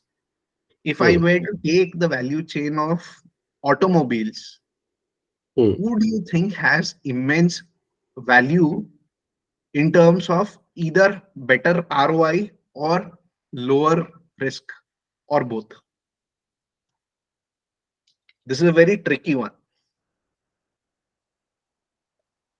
Automobile, I think everywhere. I think the brand itself, but the problem is the brands. Maybe they have manufacturing, then it's a different thing. Because every automobile industry, I think, is bit of different. A lot of companies, maybe they manufacture themselves. Some of them they outsource it. But I think, based on that equation, I believe still the brand itself. But the retail, I don't know. Like, what I also heard is, like, people who open the retail or the service centers, they have advantage of collecting services, also part of revenue, which becomes direct revenue. Although they do the sale, or they do, like, if I take a distributorship of Honda or something, I might make a lot of money from the service, which is a lot controlled by me, but that might give a leverage of generating more revenue on services, although my sale revenue might not give big margins. Okay. I don't know if that is impact, but I still believe brand owner should have better control Okay. or more leverage. Okay. Fair enough. Pranay, what do you think? Mm, Okay. So, I think the distributorship. okay. Okay. Fair enough. Thank you. Shravan, you wanted to say something? No, the same thing. I thought I'm just thinking aloud that maybe the distributors Okay. Fair make a enough. lot of money. I'll Like, I'll yeah, tell you I'll tell you what happens. So in automobile, the rate of change is higher. So, I mean, do you see an automobile model selling for 20, 30 years being constant, or they have to do a lot of R&D to be in the a lot market? of R&D. Yeah, R&D, Lot of R&D. R&D, lot of blah blah blah, right? Lot of yeah. investment, correct? So yes, distribution tends to be one point which is low risk and better returns, no doubt. The margins are thin, but still it's good because of higher value. There is another part in the value chain which you guys are missing, which is auto ancillaries, specialized auto ancillaries. Okay. Yes. in the value chain, you have specialized auto ancillaries that are into specialized systems which require uh, immense experience, knowledge, and uh, just the experience of it helps a lot. Okay. If I were to take spring manufacturer, okay, you would not find a lot of spring manufacturer in India. For commercial vehicles, you would find 70% market share in the OEM market to be with a company called Jamna Auto. Okay. Even though the margins are not high, the turnover is good, the turnover ratio is better, and hence ROI is better. Now, because it caters to multiple brands, it is relatively immune to the models coming in and going out. Irrespective of whether model 1 works or model 10 works, both of them will need springs as long as they run on Indian roads, no matter which kind of vehicle they are, right? Similarly, there was a time when engine was really important. Okay. But now with the advent of EV, engine has become a riskier segment. So brand owner or the end manufacturer, in terms of automobile, no doubt has better revenue and better margins, but it also is a higher risk business. Just because a Maruti Suzuki has been able to manage its risk very well for the long run does not mean that it is not a high risk area in the value chain, is my argument. You can think about it. We'll discuss this one in our next session. We'll go ahead with it now. Okay.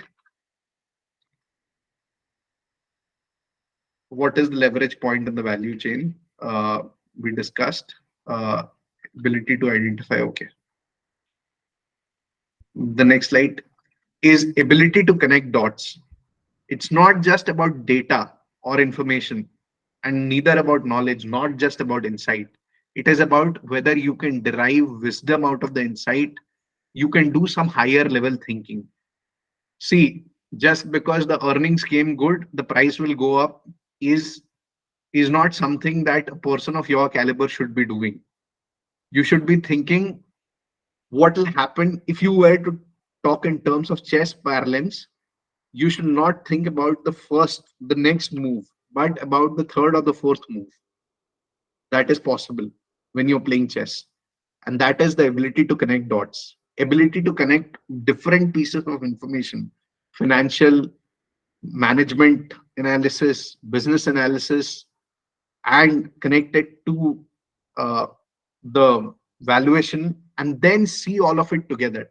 Don't look at things in uh, silos. Look at things in totality, and that's one of the most important abilities to connect, to have in investing. Ability to connect dots. That is fairly self-explanatory, and this also is fairly self-explanatory. You should develop over a period in time the ability to read between the lines. Okay. So lately, I had an interaction with one person uh, who, who thinks of himself as a very good investor, and I told him about a company, and he said, uh, no, this company will not grow faster than 14-15%. I said, why do you say that? What? Why do you say that? The management itself is saying. Just because the management on the face is saying it will grow at 14-15%, or we will try and maintain 14-15% margin, does not mean that they will maintain 14-15% margin. It could be higher, it could be lower. You have to read between the lines. Like when you listen to a person and when he says, I love you, you know that he doesn't love you. His tone is telling you a lot. So you should develop that ability to read between the lines as you go on, as you practice. Okay. That's a skill that will come with experience. You will do it and you will learn. Okay. Also, when you are investing, diversify, don't diversify. Because when you diversify too much, it becomes diversification. Why? Because you flatten the curve of return. Don't try to become a normal distribution. while trying to do things, or else you'll apply all the gyan in the world to just achieve normal results. What I'm trying to say is don't own too many stocks. 15 stocks, as per a research, is enough to cover for 80% of the diversification. I don't own more than 6 stocks. Okay. Some people are comfortable with even 3. Some people are comfortable with 1. Some people are comfortable with 10. And there are many people who do 20, 30, 40, 50, 60, 100. God knows why they do it. They are just flattening their return expectation. Yeah, the volatility will be there. But if I know I'm going to from year 1 to year 10, I'm okay with the volatility. I'm not going to sell. Like Imadri asked me, what if I need money in between? Don't invest it in the market. That's not the place where that money should go. It should go into either FD or into a debt instrument, even though it earns lower return. Okay, that's another return-oriented uh, attribute that you should learn, and you'll appreciate it as you get into portfolio management. Never own too many stocks. It drains, it becomes a drain to track all of them, and you will lose interest at one point in time. Nobody has the brain bandwidth to manage more than, uh, say, 12 or 15 stocks. If they say they have, God knows how they do it. I'm not a promoter of that theory. But yeah, there are people who can do that and still be successful, still generate higher returns. That's completely fine because it suits their persona. It doesn't suit my persona, and hence I'm saying don't diversify. Always diversify. Okay. Where else do the principle apply apart from investing? The principles that we discussed. Which other aspect of life do they apply? Anybody? I think some of them apply general in life, but all businesses, all investments will apply. Not only like investing in in companies in terms of stock, but if you want to start something new, you it the same formulas might still apply in general life principles. I think it will apply. Absolutely. Thank you so much for that. So, investing and business are sides of the same coin. Whatever applies to investing applies to business. Anybody who says, "अरे वो business में होता होगा, हमारे investing में ऐसा नहीं होता," that fellow does not understand investing. It doesn't work like that. And the greatest investor of all time, Warren Buffett, has this quote which says, "I'm a better investor because I'm a businessman, and I'm a better businessman because I'm an investor." Even if you are an employee, you should think of yourself as the business owner, or structure your brain as an owner and think about it. If you practice it for 3 5 years, you will get a hang of it and you will start thinking like a business owner. If you want to become a business in better investor, think of yourself as the business owner, the first principle. Okay, and you will become a better investor. If you become a better investor, you will become a better businessman. So if any of you think that after learning investing, you won't be able to start your own business, boss, you're wrong. You can, and you will. Okay. These are the key learning outcomes that were mentioned in the brochure that I shared with you. The ones in the blue are what I've added. You'll also learn to create, manage, and rebalance your portfolio and monitor your portfolio. Topics, this was there in the brochure. The 12th is what I've added, which is portfolio management. Okay, now coming to accounting, the language of business. Do you mind if we stretch this call by 15 to 20 minutes? Sure, sure. Or No. you have a hard stop? No, I don't mind. Himadri, are you okay? I'm okay. Yeah, I'm Okay. okay. I'm free. Okay. Accounting, the language of business. Why do we call it? You have to understand accounting and you have to understand nuances of accounting. It's the language of business, and it's an imperfect language. But unless you are willing to put in the effort to learn accounting, how to read, interpret financial statements, you really shouldn't select stocks for yourself. That's the very reason, Madri, we did basic accounting first, and this is of paramount importance to know. Okay. And Yes. Pranay and Shravan have been forced to do accounting for their life at Visible Alpha before and after. Yeah. So they know it very well. Okay, fair enough. Moving on. How many of us are well versed with accounting? Define the following like you were to explain to a 10-year-old kid.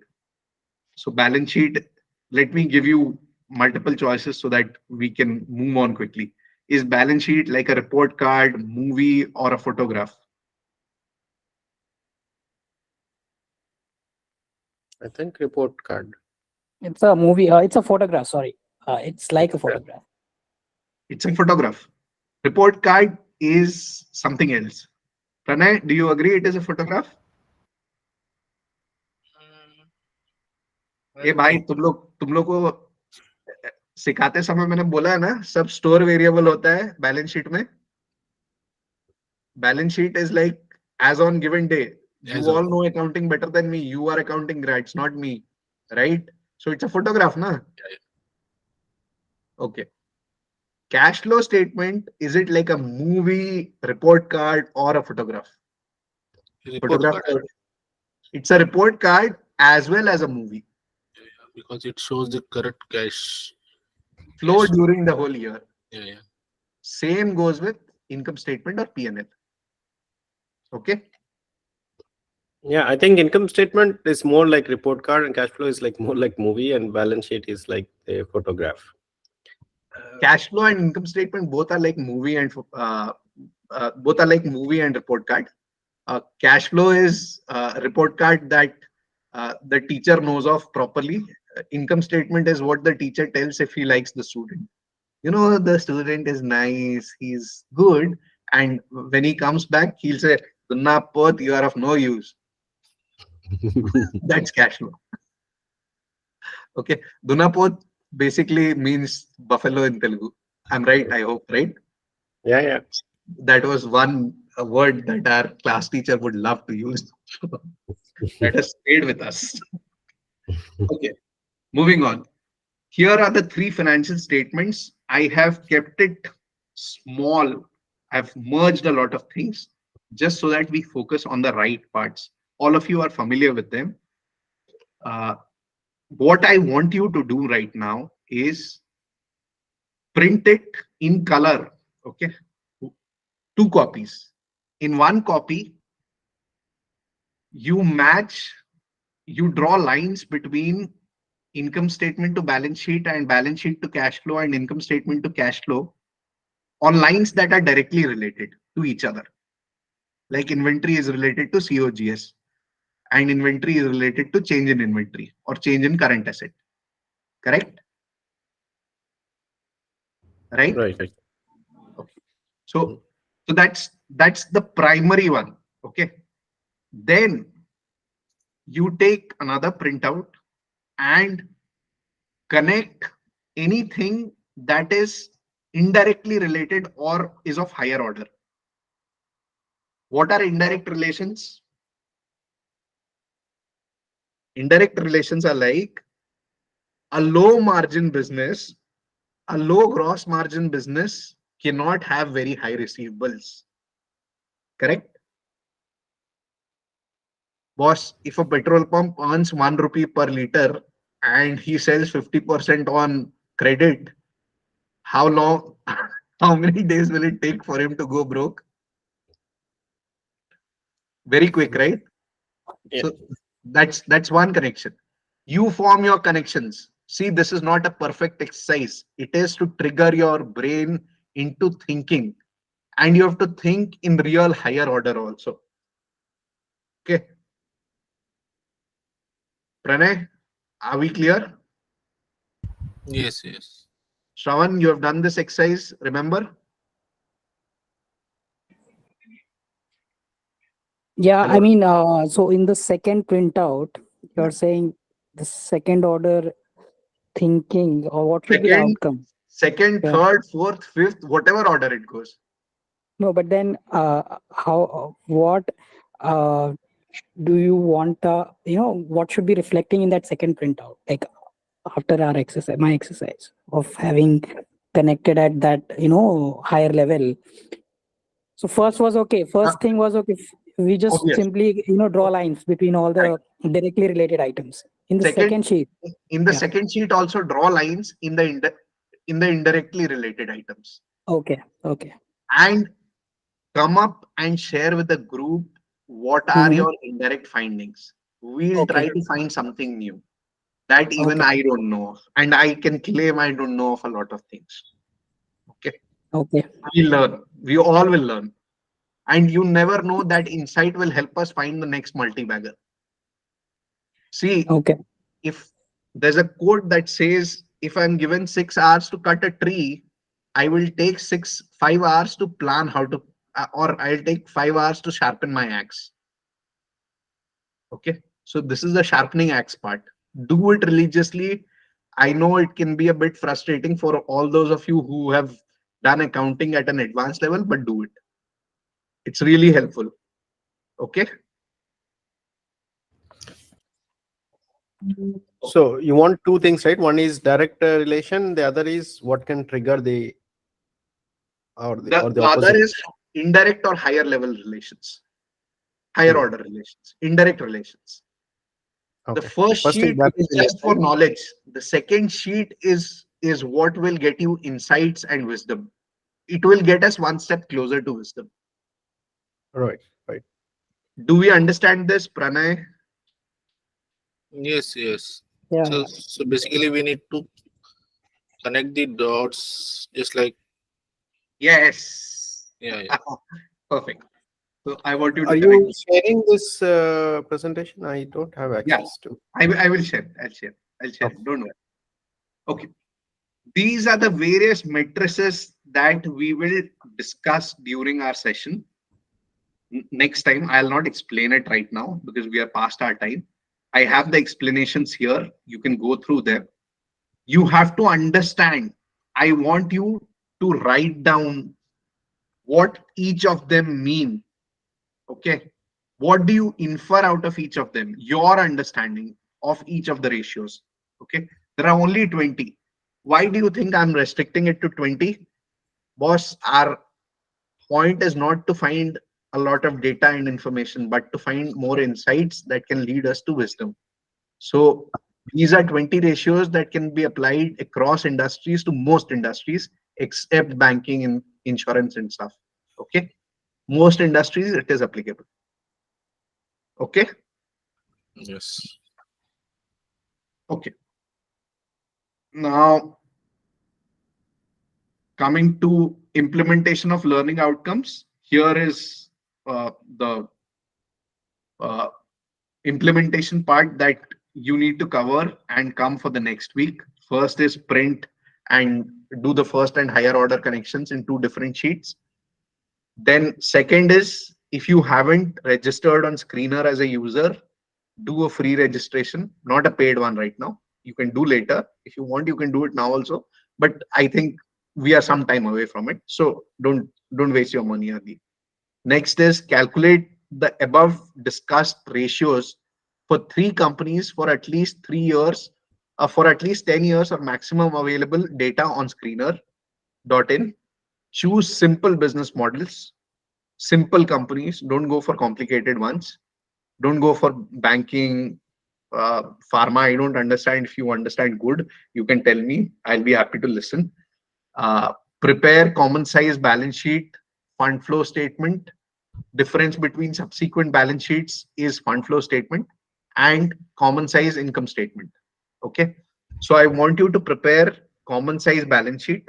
You know what common size balance sheet is? Both of you have appeared for CFA. No, no, I have not. Yes. Okay. Okay. Sorry. So common size balance sheet is nothing but every item divided by total. Okay. Okay. So, and fund flow is difference between uh, subsequent years. So FY23 minus FY22. Okay. That is fund flow for that year. Okay. Okay. And and common size of fund flow is each number divided by total difference, similar to balance sheet. Okay. Yes. Okay. And when you are preparing fund flow, if you do it for each subsequent year, it will give you some insight. But if you want to get better insight, do it for difference of 3 years window, 5 years window, and 7 or 10 years window. Okay. So if you were to do 3 years, FY23 minus FY20, and 5 years, FY23 minus FY18, and so on. Understood? Yes. Yes. The fifth one is a thought exercise. Think about real life habits that can enhance mindsets and attitudes required for long term investing that we discussed. Also, think about what can uh, lead to, opposite of enhancement, what can dilute the mindset and attitudes. Can we do that? Yeah. Doable? Okay. We will discuss whatever we have applied in our next session. Dhanyavad. Any questions? I'll share this with you guys. Don't worry. Like, are you also going to share the recording or no? No, I will not share the recording right now. I'll Okay. share the recording uh, uh, only after the completion of the course. And I'll Okay. put it on And YouTube and give you private access to it. okay. That's some time away, quite some time. Yeah. And about the assignment, like for 3 years, I have to prepare. So let's say for one company, let's say if I have to prepare common size balance sheet for 3 years. Okay, income statement for 3 years, common sized, and fund flow statement also for. So fund flow statement would have like 3 columns, right? One with a 3-year difference, one with a 5-year difference, and what else? The other would be for a longer time.